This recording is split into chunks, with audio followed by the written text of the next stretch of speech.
अस्सलाम ज़हन लेंस में खुशामदीद। उम्मीद है आप सब खैरियत से होंगे। आज का मौजू हमारा कोविड-19 के बारे में है, जो पिछले कुछ बरसों से ज़बान ज़द-ए-आम रहा है। आज इसी बारे में हम बात करने जाएंगे अपने प्यारे दोस्त असद भाई से, जो क्लिनिकल मेडिसिन और न्यूरो ऑन्कोलॉजी में बहुत दिलचस्पी रखते हैं। तो आज उनसे हम बात करेंगे और आपके लिए उनसे एक खुसूसी इंफॉर्मेशन और खुसूसी मालूमात आपके लिए पहुंचाएंगे। तो चलें, लेट्स गो। अस्सलाम वालेकुम असद भाई, कैसे हैं आप? वालेकुम अस्सलाम। कैसी तबीयत है आपकी? ठीक हैं आप जैन भाई? अल्हम्दुलिल्लाह, मैं भी बिल्कुल ठीक। असद भाई मेरे बहुत ही अच्छे दोस्त हैं और मेरे बैच फेलो हैं। तो आज हम असद भाई से डिस्कस करते हैं कोविड-19 के हवाले से। जी, मैं अपना टॉपिक स्टार्ट करता हूँ कोविड-19 से। तो ये एक डिजीज़ है जिसे हम SARS-2 भी बोलते हैं, सीवियर एक्यूट रेस्पिरेटरी सिंड्रोम, जो बहुत अमूमन देखी जा रही है अभी पाकिस्तान में। और हमारे जो मरीज़ हैं और हमारे जो जानने वाले हैं, उनको हल्का सा भी रिस्पिरेटरी क्रैम्प्स या रिस्पिरेटरी इन्फेक्शन होता है तो वो ये सोचना शुरू कर देते हैं कि हमें कोविड हो गया है। हम कैसे कोविड को डिस्टिंग्विश या सेपरेट करते हैं अपर रिस्पिरेटरी ट्रैक इन्फेक्शन या लोअर रिस्पिरेटरी ट्रैक इन्फेक्शन से? तो इसकी हम थोड़ी सी सिम्टम्स में देखते हैं। तो ये है तो एक वायरस, ये एक वायरल डिजीज़ है जो आपकी रिस्पिरेटरी को इफेक्ट करती है। और ये इतनी ज़्यादा क्रॉनिक क्यों है? क्योंकि ये इतनी ज़्यादा क्रॉनिक इसलिए है क्योंकि ये ट्रैवल करती है थ्रू एयर ड्रॉपलेट। अगर कोई भी डिजीज़ देख लें जो एयर ड्रॉपलेट के थ्रू ट्रैवल करती है, वो बहुत ज़्यादा ख़तरनाक हो सकती है क्योंकि वो स्प्रेड होती है थ्रू आउट द वर्ल्ड। तो इसी तरह हम सार्स के रिलेटेड भी बात करते हैं। तो अभी जो पेशेंट्स इतने ज़्यादा कंजेशनली डिप्रेस हैं अबाउट देयर डिजीज़, तो हम इस रिलेटेड से अपनी बात स्टार्ट करते हैं। फर्स्ट ऑफ ऑल तो इसकी हम सिम्टम्स के बारे में जानते हैं। सिम्टम्स क्या हैं? तो पेशेंट को कुछ अरसे से बुखार होना शुरू होता है और साथ में उसको गला ख़राब, गले में दर्द, इचिंग, गले में खराश, और उसको जो सबसे ज़्यादा प्रोमिनेंट हम एक चीज़ को देखते हैं उसको SOB होता है, शॉर्ट ऑफ ब्रेथ के बहुत ज़्यादा चांस होते हैं, जिसमें बॉडी के अंदर ऑक्सीजन की कंजप्शन बहुत कम हो जाती है और पेशेंट को बहुत ज़्यादा हूपिंग आना स्टार्ट हो जाती है, जिससे हमें ये पता चलता है कि ये पेशेंट वायरल इन्फेक्शन की तरफ जा रहा है। तो ये तो उसकी सिम्टम्स होगी और साथ में उसको SOB होगा, फीवर होगा, कफिंग होगी, इचिंग होगी, ये उसकी मेन सिम्टम्स है। और अब हम लेके चलते हैं उसको मेडिकल पैथोलॉजी, क्योंकि पेशेंट बहुत ज़्यादा डरते हैं कि हम डॉक्टर के पास जाएंगे, डॉक्टर हमें ये डायग्नोज करेगा और उसके बाद हमें फर्दर लॉन्ग ट्रीटमेंट के लिए हॉस्पिटलाइज होना पड़ेगा। इसकी अक्यूट और मॉडरेट स्टेज के अंदर आप अपना ट्रीटमेंट घर बैठ के आइसोलेशन में कर सकते हैं, लेकिन सीवियर केस के अंदर जब आपकी ऑक्सीजन लेवल, जब आप एक सीवियर हाइपोक्सिया में जाते हैं, जब आपकी पेरिफेरल ऑक्सीजन लेवल आपकी बॉडी के अंदर फ्लक्चुएट करता है और वो इतना ज़्यादा कम हो जाता है अबाउट 80-85।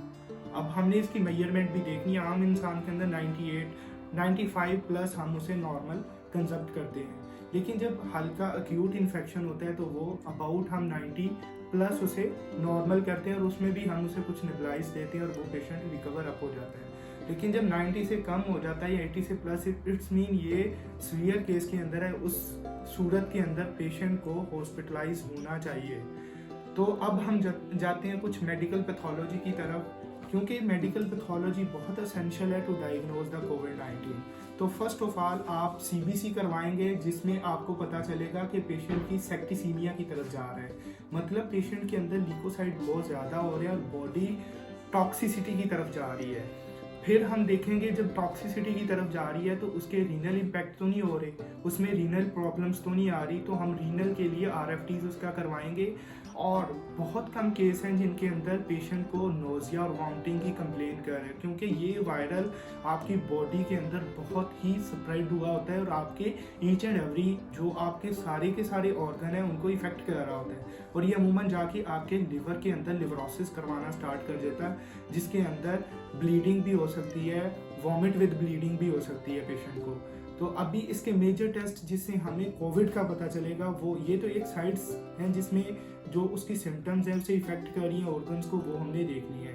अब जो मेजर टेस्ट होते हैं उसमें हमें D-डाइमर और CRP देखना पड़ता है। CRP रिएक्टिव प्रोटीन टेस्ट होता है जो आपकी लंग्स की इन्फ्लामेशन या बॉडी के सॉफ्ट टिश्यू की इन्फ्लामेशन बताता है, जिससे हमें ये रिकवर अप होता है कि पेशेंट के अंदर इन्फ्लामेशन आ रही है और लंग्स के जो बैरियर है, ऑक्सीजन रिजर्व बैरियर होते हैं, वो डिस्ट्रक्ट हो रहे हैं, वो तबाह हो रहे हैं। तो डी डाइमर टेस्ट बहुत ज़रूरी है, जिसकी वैल्यू अगर आपकी 250 से प्लस हो रही है तो हमें ये शो हो रहा है कि ये एक सीवियर एक्यूट रिस्पिरेटरी सिंड्रोम की एक अलामत है। और बहुत ज़्यादा एक्यूरेट टेस्ट के लिए आप अपना एक चेस्ट एक्सरे और साथ में आप अपना एक कोविड का PCR भी करवा सकते हैं। कुछ पेशेंट्स में बहुत ज़्यादा सीवियर हो जाता है तो उसमें डॉक्टर आपका HCRT भी रिकमेंड करते हैं, जो आपकी चेस्ट की MRI होता है, ठीक है, जिससे आपको और ज़्यादा एवेल्युएट मिलता है कि लंग्स के अंदर कितना ज़्यादा इन्फेक्शन हो गया, लंग्स के कितने बैरियर डिस्ट्रक्ट हो गए हैं। ये तो हम पैथोलॉजी की तरफ चले गए हैं।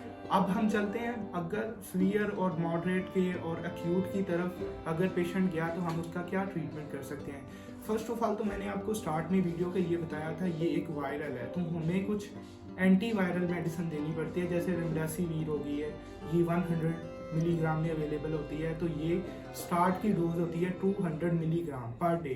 फिर नेक्स्ट डे से हम उसे 100 करते हैं और ये 5 डे तक ट्रीटमेंट चलता है। ये सीवियर का बता रहा हूँ आपको, जिसमें पेशेंट को हॉस्पिटलाइज होना पड़ता है। उसमें हम फिर 2 सम इंजेक्शन आते हैं, वो हम सुबह शाम पेशेंट को लगाते हैं। और लिकोट्रीन एंटागोनिस्ट, ये वो इन्फ्लामेटरी प्रोसेस को कम करता है जो आपके लंग्स के बिटवीन जो ब्रिज बने हैं उधर इन्फ्लामेशन हुई है, क्योंकि जब तक लंग्स की इन्फ्लामेशन कम नहीं होगी तब तक पेशेंट के रिकवरी चांसेस 0 हैं।